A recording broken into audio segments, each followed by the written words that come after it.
honor to welcome President Faure Gnassingbé to deliver his remarks.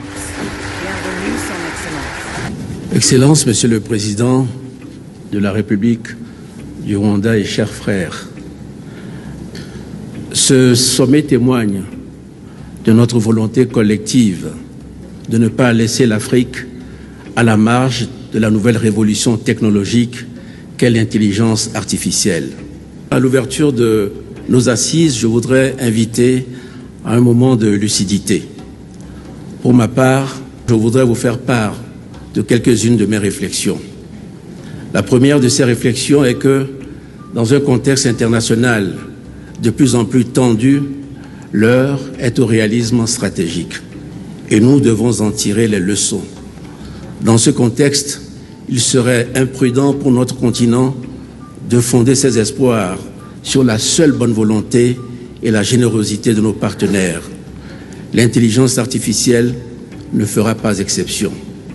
C'est pourquoi mon deuxième point est que nous devons avoir une approche sélective, stratégique et adaptée aux capacités réelles de notre continent. Avoir de l'ambition pour l'IA en Afrique, ce n'est pas essayer de tout faire, mais bien choisir ce que l'on fait. Je pense ici à 2 ou 3 secteurs clés de nos stratégies de développement: la santé, l'éducation et l'agriculture. Cela m'amène à un troisième point. Il faut dès à présent protéger les atouts stratégiques de notre continent.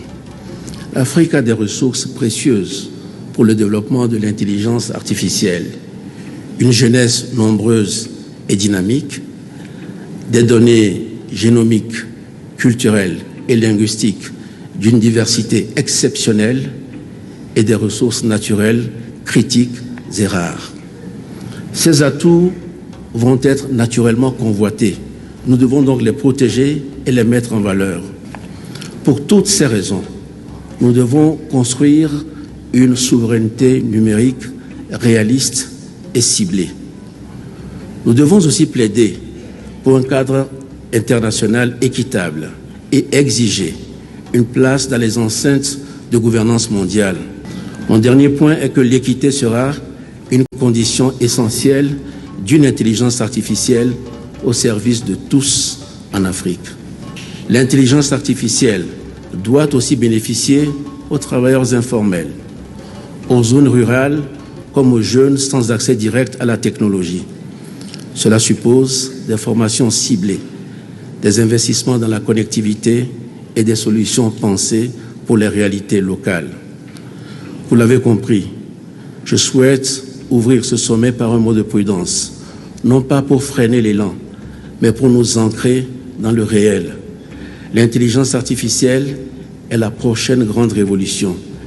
Elle peut être pour nous un levier d'indépendance, de transformation et d'unité. Mais il est temps d'être réaliste. Il est temps d'être stratège. Il ne s'agit pas de tout faire, mais de bien choisir.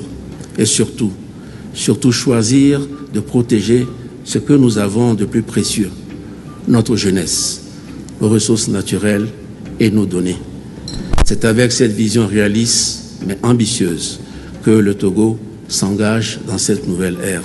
Je vous remercie de votre aimable attention.